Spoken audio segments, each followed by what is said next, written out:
Hello, dear friends. Welcome to this program, Moments with God.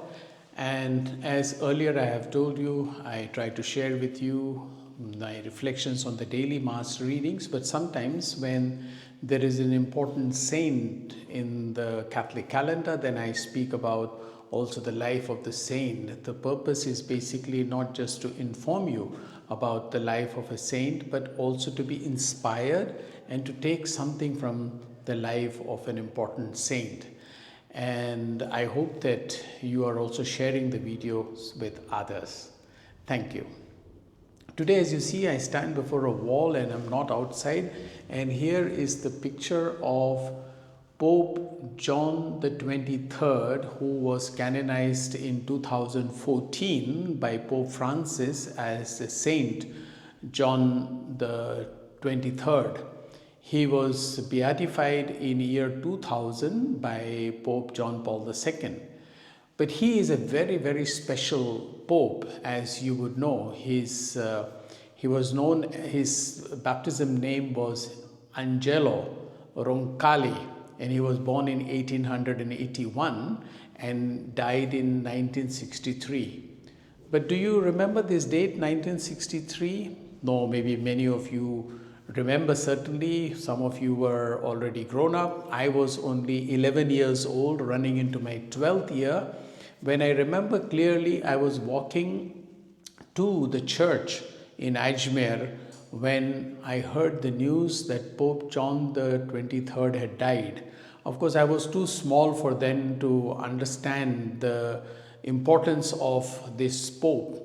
But later on, through my studies, I came to know how great a Pope and how a darling Pope he was to the church and to people. He was, of course, a very ordinary person, born in a very poor family in Italy, Bergamo, and studied there already at the age of 11, the age when I heard about his death. He had already joined the seminary to become a priest. Those days it was possible. Like me, we also joined very young. These days we do not take young students to be priests. Anyway, that's another matter. But he joined for priesthood already at the age of 11 and was not an extraordinary intelligent student, but he did quite well and well enough to be sent to Rome in 1900 for his higher studies to do theology. And then later on in Bergamo, when the bishop was made, he was his secretary. And then he rose slowly in the church. Eventually, in 1958, he became the Pope. But do you know, that day, the election of the Pope lasted in 12 rounds because they could not find a right candidate. And John the 23rd, Cardinal Roncalli then, was already 77 years old. And cardinals who were electing the Pope finally reached on a compromise candidate because he was 77 and was not keeping too good a health. So they thought, well, this is like what we call in cricket, night watchman, just that he will be kept there for a few years and then the next Pope can take over. And the previous Pope, who stands here next to him, Pius XII, had already made a lot of good things in the church, so they thought that his legacy will continue. But Pope John XXIIIrd surprised the whole world when, after a few months of his papacy, he announced the Second Vatican Ecumenical Council. That was a big shock for many people because he wanted changes in the world. He was saying that the church needs to keep to the modernity, the times are changing, and therefore he called for the Second Vatican Council. But many people in Rome, and especially the staff in the Vatican, were surprised and did not want this Vatican Council to go on because he said, what can this old man bring about changes? And there was no need of changes according to them. and they tried to dissuade him from this council and actually kept on trying to postpone the date of the council.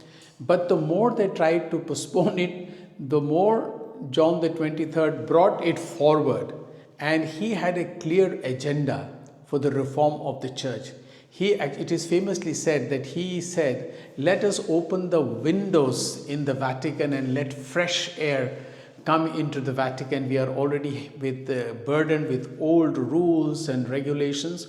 And he also said that we will not make any new dogmas.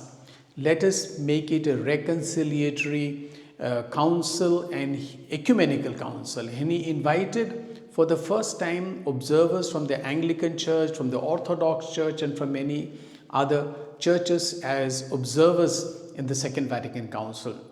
And you know very well what great changes the world has seen, the church has seen because of the Second Vatican Council. Pope Francis is trying to do the same when he's trying to, through this synod, which is currently on, the second session of the synod is going on in Rome.